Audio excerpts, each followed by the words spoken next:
My name is John Paul Ruiz, Director of Professional Development here at the Entrust Group, bringing you today's webinar, 7 Mistakes Real Estate IRA Investors Make. Now keep in mind, this is not an all-inclusive list of all the mistakes that real estate investors make, but these are the common mistakes that real estate investors have made and that we've noticed in regards to servicing self-directed IRAs that invest in real estate. Again, my name is John Paul Ruiz, Director of Professional Development here at the Entrust Group.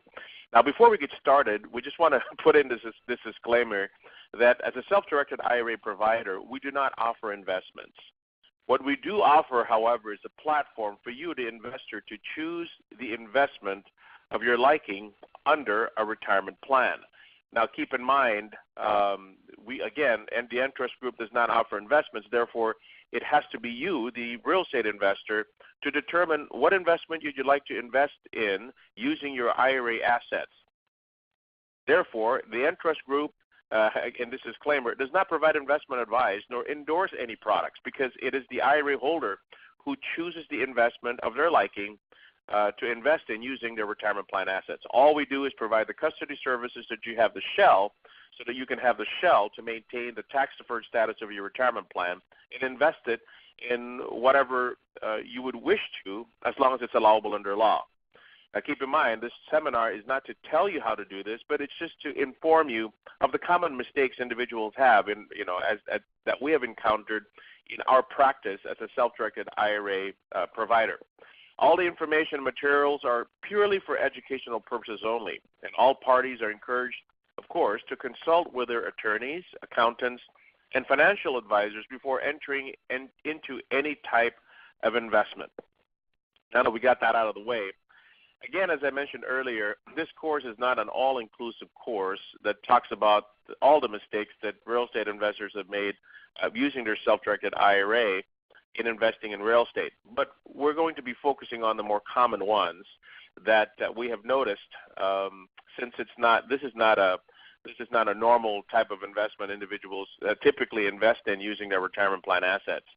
Given the popularity of self-directed accounts, more and more education is being provided by organizations like us to offer some insight for investors like yourself who's attending this particular course on what it is to invest in real estate in this particular course using your self-directed retirement account, whether it be your IRA or individual 401k plan, your SEP IRA, or maybe even your simple IRA, which leads us to the agenda. What is a real estate IRA? We're going to talk about what that is. We're going to talk about real estate investment options that are available in the self-directed world. Now, again, the list that we're going to be providing is not an all-inclusive list, but it will provide you insight on the common real estate investments self-directed IRA investors are choosing to invest in.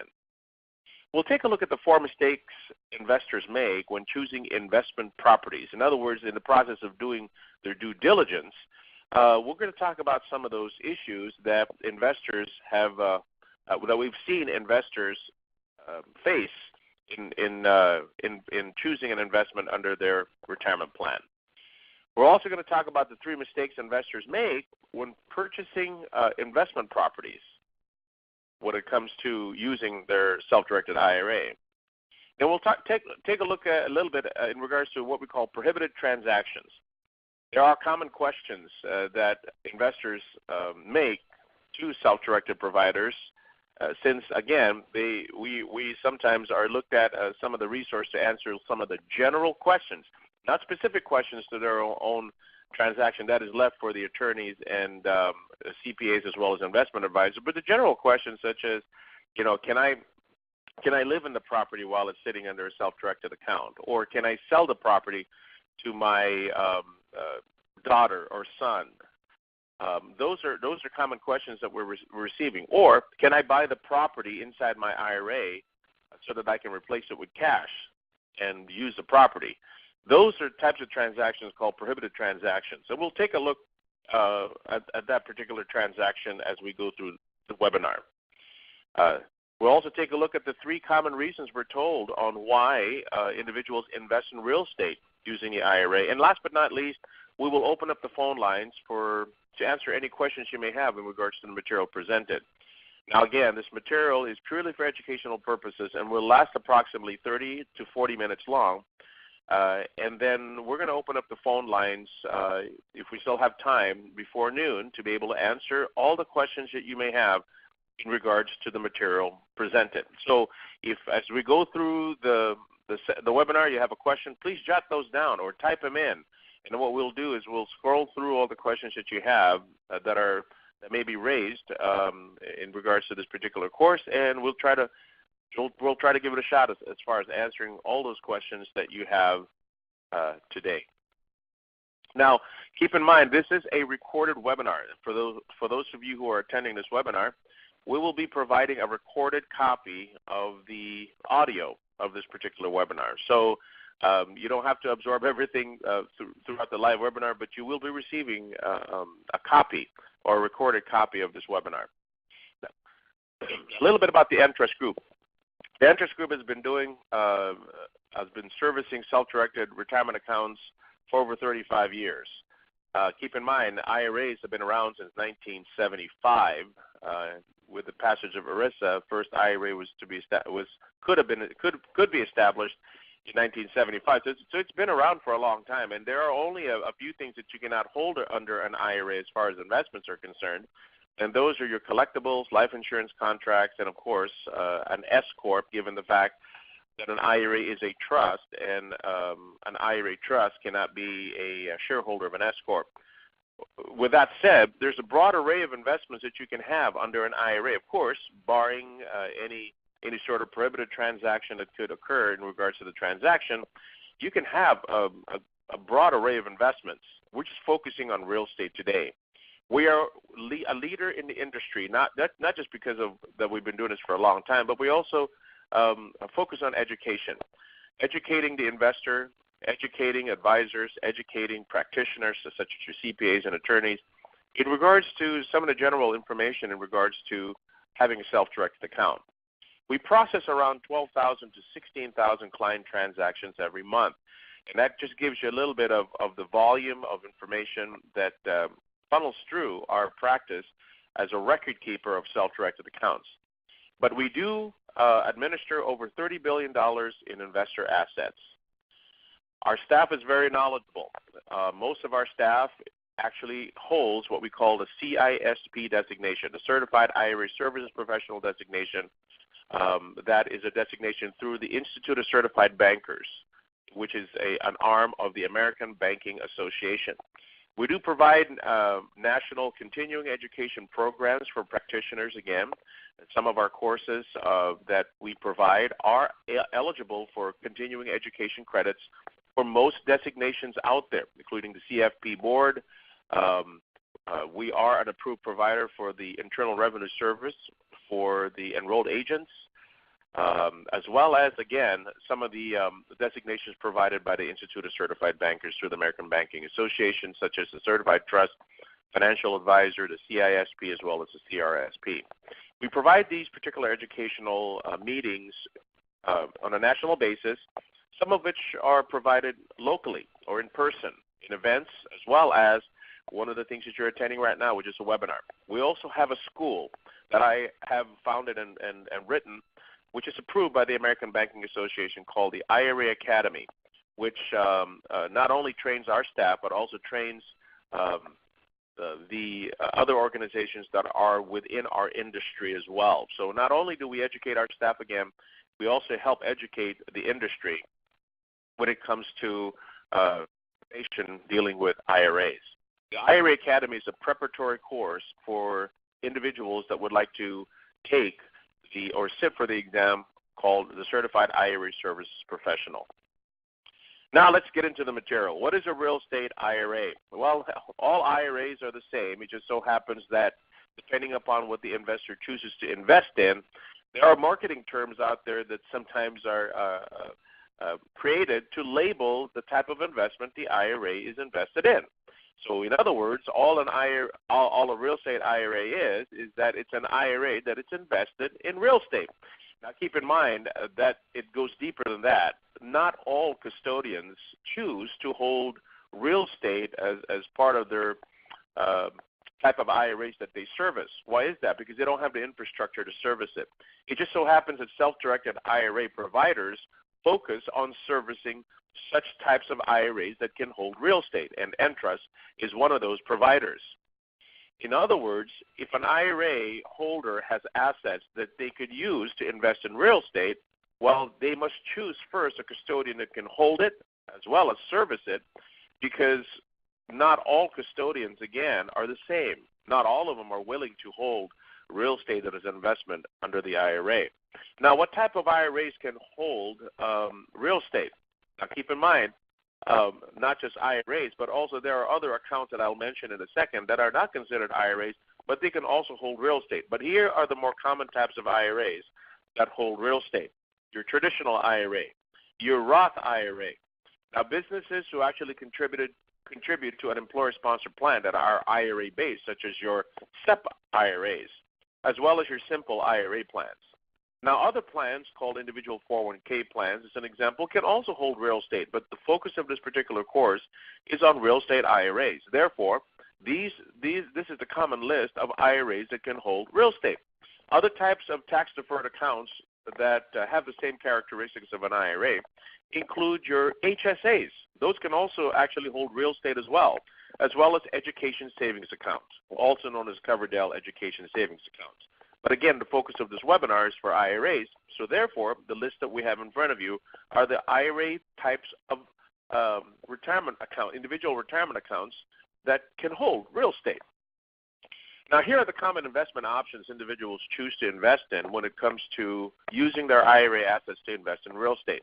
Single and multifamily homes, commercial property, improved or unimproved land. Limited liability corporations are also sometimes created to hold real estate. The reason behind that is because if an individual is going to purchase multiple pieces of property, a limited liability company is created.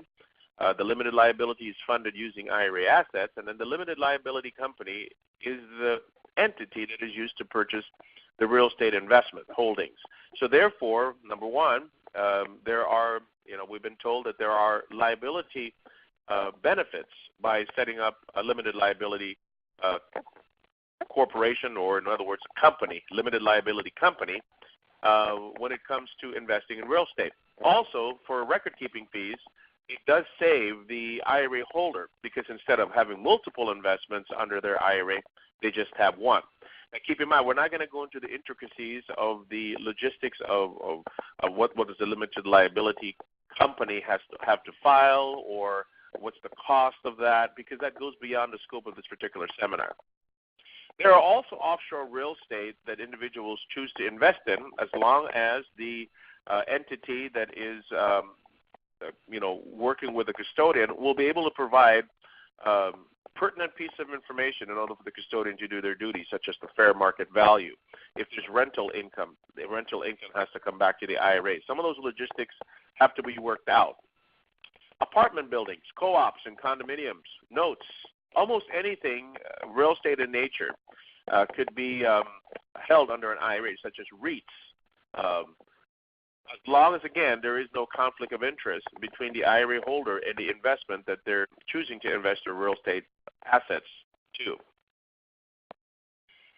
Now, let's dig into the common mistakes investors make when choosing an investment property. We're just choosing the four top ones that we've seen. Number one, neglecting a thorough inspection of the property. Would it be bad if you bought a piece of property using your IRA assets and come to find out there are fixes that have to be made in the property because an inspection was neglected to be availed of before purchasing the property? As part of the due diligence of purchasing a real estate investment, it is highly recommended that the IRA holder use some of the assets to pay for an inspection. Again, to make sure that the property that they're buying will hold its value, as well as it wouldn't suck up resources from the IRA to fix those particular issues that could have been found through an inspection. Forgetting to calculate an annual vacancy rate on a rental property.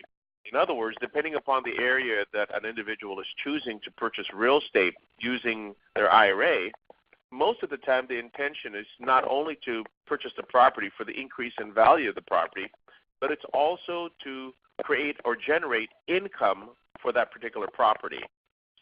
The annual vacancy rate for a particular investment property is one of those percentages or rates that an individual must ask before purchasing a property. You may say that you have a rental property under your IRA, but if it stays vacant more than 50% of the time, that might not be something that you might agree to as far as an investor is concerned. Take a look what the vacancy rates of the area would be before proceeding. Not factoring the cost of a property manager. Now keep in mind, as I mentioned earlier, we're going to be talking about prohibited transactions. There are certain things that an IRA holder cannot conduct as far as services to be performed on behalf of the property that's purchased under an IRA, or else it could be what we call a prohibited transaction. Here are the general rules. You cannot have a sale, exchange, lease, extension of credit between the IRA holder and the property that you have. So in other words, if you're providing services to your property, then it could be considered as what we call a prohibited transaction. Doing work on behalf of a property, fixes or managing the property may be, depending upon the type of services you provide for the IRA, may be considered as a prohibited transaction, which could cause your IRA to lose its tax-deferred status when it's coming to having a real estate investment under your IRA. So therefore, considering hiring a property manager to manage the particular investment may be a prudent choice for an IRA provider or for an IRA investor to avail of when it comes to holding a piece of real estate under your IRA. So therefore, you might want to put in consideration the cost of hiring a property manager to manage that property. In other words, that property manager will be the one to vet out renters for the property, as well as maybe consider collecting as well as remitting the rental income from a property to the custodian so that those assets do go back properly to the IRA. Failing to buy all necessary insurance. In other words, investment property means that there are other people living in the piece of property that's purchased through using the IRA. Having insurance is a safeguard for the investment, not to be faced with certain liabilities that may come up because there are other people renting the piece of property. Talking to an insurance agent prior to purchasing a piece of property may be something that an IRA investor might want to consider. Number one, not only to determine the coverage of the insurance, but also to determine the cost, given the fact that the expenses for such insurance has to be paid from the IRA. Is there enough cash, as an example, to pay for such expenses? Now, keep in mind, this list, again, that we're covering is not an all-inclusive list, but it's just a list of the common mistakes that we've seen investors, as well as been told by investors in regards to investing in real estate under their IRA, neglecting a thorough inspection, forgetting to calculate the annual vacancy rate on a rental property, not factoring in the cost of a property manager, failing to buy all necessary insurance. Those are the common mistakes. There are additional mistakes that we could chat with you about if you are interested in proceeding forward, because we do have business development managers that you could avail of and chat with and have a free consulting conversation in regards to investing in real estate. Now, moving right along. Here are the 3 mistakes investors make when purchasing an investment property. Number 1, some people are so gung-ho about buying a piece of real estate using their IRA that they use their own name in regards to the purchase agreement. Now, keep in mind, if you are going to use your IRA to purchase a particular property, it has to be the IRA that's purchasing the property. In other words, the vesting or the title of the purchaser must be under the IRA's name and not you personally. In other words, here's a sample of the naming convention of an IRA purchasing a piece of property. In other words, if your IRA is with the Entrust Group, for the benefit of your names and then the type of IRA in your account number, to specifically identify that the buyer of the property is not you personally, but it's your IRA. In other words, the correct vesting or the correct title of the purchaser must be the IRA. And that should go on throughout the particular transaction. The recording of the property must be under the name of the IRA and not the individual personally. Second one is making an incorrect earnest money deposit. And what does that mean? What that means is that the earnest money deposit for the purchase agreement in purchasing a real estate investment cannot come out of pocket from the IRA holder, because you're extending, essentially, it may look like you're extending credit to your IRA. As you recall, you cannot perform services such as, performing services for the property. You can't borrow from the property. You can't lend from the property. You can't extend credit. You can't lease. All those different things are prohibited when engaging with the investment under your IRA. Therefore, one of these transactions, such as providing earnest money for the purchase of the property, has to come from the IRA. Therefore, you must work closely with your custodian in regards to, making that earnest money deposit come from the IRA of your choice in purchasing a piece of real estate. And last but not least, we've kind of covered this already, ignoring the self-benefit rule. In other words, prohibited transactions.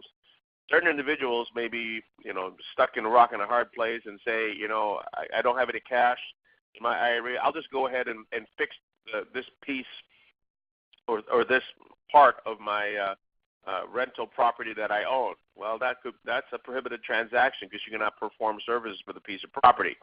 Do not ignore those types of transactions, because in the event of an audit, if the IRS finds out that the IRA has engaged in a prohibited transaction, number one, there is no recourse to correct it, because the Congress, when they wrote the Internal Revenue Code dealing with IRA accounts, they did not put a means of correcting a prohibited transaction under an IRA. The IRA would cease to be an IRA as of January 1st of the year in which the prohibited transaction occurred. In other words, it becomes taxable. The whole IRA becomes taxable, including investments that are not even part of the prohibited transaction. So it's not worth the risk of engaging in a prohibited transaction under an IRA. Now, what is a prohibited transaction? This is the IRA's definition on their website. Any improper use of an IRA account or annuity by an IRA owner, his or her beneficiary, or any disqualified person. We'll talk about who a disqualified person is in a second. Investments in an IRA are intended to benefit the IRA and not the IRA holder directly or indirectly. So in other words, if you are performing the services yourself, you are benefiting yourself by not having to pay somebody to do the work for an investment owned by your IRA and not you personally. That's just an example of why they created the prohibited transaction rules, is to avoid conflict of interest. Now, here are the disqualified persons that your IRA cannot engage with. At the top of the list, of course, is you. You, the IRA holder, is considered a fiduciary over your IRA. Therefore, you cannot engage with your IRA. You can direct a custodian to conduct certain transactions under an IRA. Of course, the custodian may limit the type of services that they provide. Therefore, your IRA may have to hire somebody else to be able to do such transactions, such as a property manager in our example earlier. Your spouse is also a disqualified person. Your parents, your grandparents, your children, your grandchildren, as well as the spouses of your children and your grandchildren. An IRA fiduciary, like an investment advisor, may also be considered a disqualified party. Typically, the general rule when people go, well, who can do work? Anybody who is not a lineal ascendant or lineal descendant of the IRA holder would be considered a non-disqualified party. Now, keep in mind, even though your brother or cousin may not be considered as a disqualified party, there are still indirect prohibited transaction rules. Let me give you an example. Somebody wanted to get their IRA, their piece of property out of their IRA, so they sold it to their brother. In turn, after it was sold to the brother, the property was sold back to the IRA holder. That may be considered what we call an indirect prohibited transaction, given the fact that the brother is not a disqualified party, but used with the intention of circumventing the rules. In other words, prohibited transactions are not only done directly, but also indirectly. And that's why we highly recommend that before entering into any transaction or proceeding with any sort of transaction within on an investment within an IRA is to consult with your tax or legal advisor. We at the Entrust Group cannot do that because we're not licensed to offer tax or legal advice. Therefore, we highly recommend that you consult a tax or legal advisor. We can answer general questions, but not specific to a particular situation to offer advice on a particular situation. Again, here are some examples of prohibited transactions. Avoid improper use of the IRA by you or any disqualified person. Here are some examples. Borrowing money from a disqualified person. Selling property to a disqualified person. Using the IRA as a security for a loan is also a prohibited transaction, and the portion of the IRA that is pledged as security for a loan will be taxable, because the IRS is thinking behind that is how could you couldn't have gotten a loan without having the IRA as security for the loan. Therefore, you've benefited from that. Therefore, that amount is taxable. Buying property for personal use with your IRA. In other words, some people say, well, can I buy my retirement property under my IRA? Well, you could, but you can't live in it. In some cases, you might have to distribute the property, be taxed on it, and depending upon the IRA that it's under, before you can actually use it. So in other words, there are rules around holding an investment under your IRA, because having an IRA is not a right; it's a privilege. It's the only account where the growth or the earnings are not getting taxed, unless you take it out, of course. Here are some of the common reasons why investors have chosen to invest in real estate under their IRA. Number one, of course, it's something that people are familiar with. This is a common conversation I've had with real estate investors. I cannot handle another stock market crash. I used to be in the 401k plan in my employer, but we're all invested in mutual funds. It's not all mutual funds. It's only a select group of mutual funds that the employer has chosen. And I don't like the investments anymore. I am retiring. In other words, this investor is acquiring what we call a triggering event. You have to have a triggering event to take your money out of a 401k plan, as an example. Here are common triggering events: separation from service, reaching normal retirement age. The plan may have terminated, as an example, or maybe a divorce. Those are common distributable events or triggering events. If an individual has money in a 401k plan, as an example, and you're not happy with the investments, number one, seek the assistance of a competent investment advisor to find out when it would be most beneficial for you to get out of that particular investment. Some cases it might not be beneficial for you to do it right away. So that investment advisor can guide you through the process of taking money out if you choose to invest it in something else. Most 401k providers will not offer real estate under their plan. Why is that? Because the 401k administrator is always responsible for the plan's investments. Choosing a piece of real estate may be a risky thing for them to allow under the plan. To roll that into an IRA is what some people are trying to do, to be able to invest in other types of investments using a self-directed IRA provider. Now keep in mind, again, a self-directed IRA provider does not offer any investments. It's up to you, the IRA investor. If you cannot handle another market crash in the securities world, there are options.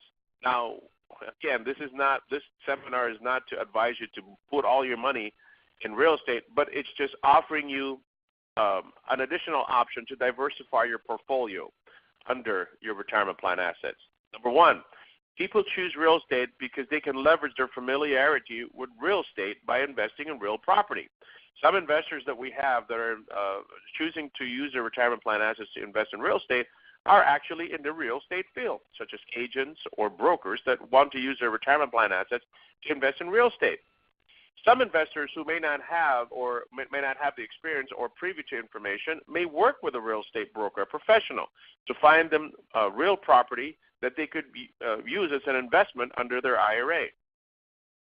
Diversifying the portfolio, again, is one of those reasons why individuals are choosing to invest in real estate, to protect against market volatility or inflation, or maybe even the fact that, for example, right now, the stock market is doing its best. I mean, doing very well. In other words, it's reaching points that is highest peaks that it's never hit before. So a lot of investment advisors are saying, well, you know what, that's also a little bit shaky, because if we've never hit this point before and individuals choose to continue to invest in that particular realm, what it corrects and falls back down, then individuals who actually invested in the stock market may, number one, realize a larger loss. So individuals are sometimes selling securities and trying to find alternative options. And real estate is one of those options that a lot of investors are choosing. So at least you know that's something to discuss with your registered investment advisor or attorney or CPA to consider. Last but not least, it's having real estate generates revenue twice. In other words, not only can you have revenue by the growth of the property, assuming, of course, the property grows, as well as most investment properties that are purchased through an IRA also earn what we call rental income. Rental income is not taxable when received by an IRA-owned property. So in other words, if an IRA owns a rental property, the income received, rents, are not taxable to the IRA. Therefore, those dollars can either be used to develop the property that's inside an IRA, or in some cases, the individual might have enough cash received from the income from that property to use it to purchase other pieces of property.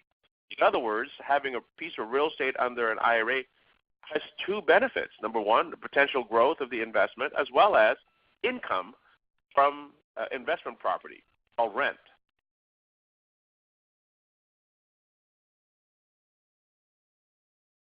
Now, how do you get started with setting up a self-directed IRA account if you choose to use a portion or all your retirement balances to invest in property?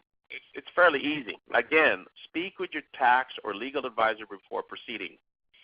With Entrust, it's as easy as open up an Entrust account. In other words, open up the type of IRA that you would like to open up that is eligible to be, to receive, for example, a rollover from a 401k plan or a transfer from another IRA that you already have in existence at another financial institution. If you're doing a direct rollover from a 401k plan, which has its own technical term, pre-tax assets from a 401k plan can only roll into a traditional IRA. If you have a designated Roth account in a 401k plan, those can only roll into a Roth IRA.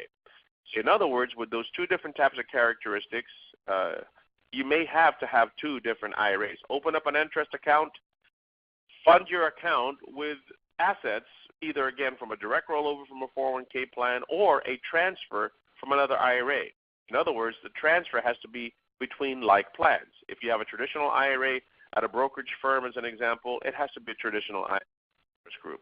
If it's a Roth at another financial institution like a bank or brokerage firm, again, it has to be a Roth IRA. It has to be like plans. Once your account is open and funded, then that last step would be is to direct us or the custodian of choice to purchase the asset, in this case, a piece of real estate. We have a real estate team that has been doing this for many, many, many years. We do have a kit that we also send out and walk you through the step-by-step process in regards to buying real estate under your IRA. In summary, do your due diligence thoroughly before purchasing a piece of property under your IRA. Don't forget to factor in all costs. Do you have enough cash in there to pay the property taxes? Because that cannot be paid out of your pocket. It has to be paid out of your IRA. Are you going to hire a property manager? Have you considered insurance for the piece of property, and is the insurance coverage enough? pull in some of the professionals dealing with those particular factors, such as an insurance agent, your attorney, your accountant. Make sure that the titling of the asset is under the IRA's name and not yours personally, because if it gets retitled to your name, the IRS could consider that as what we call a distribution, which would make your assets taxable. Make sure that the earnest money deposit comes from your IRA and not your out-of-pocket. Avoid prohibited transactions. And last but not least, real estate can help you diversify your portfolio. As you discuss this with your tax professionals or investment professionals, you might want to bring that up and something to talk about. Then from there, you can make a decision on how much, or if any, that you would like to invest in real estate. Well, my name is John Paul Ruiz. I've kind of gone over time, and we hope that you enjoyed this particular webinar, 7 Mistakes Real Estate Investors Make in Investing in Real Estate. Again, for those of you who attended this course, this course is recorded, and you will receive a copy of this particular seminar. And we hope to see you again in another Entrust-sponsored educational course. Again, my name is John Paul Ruiz, Director of Professional Development here at the Entrust Group. See you again soon. Thank you.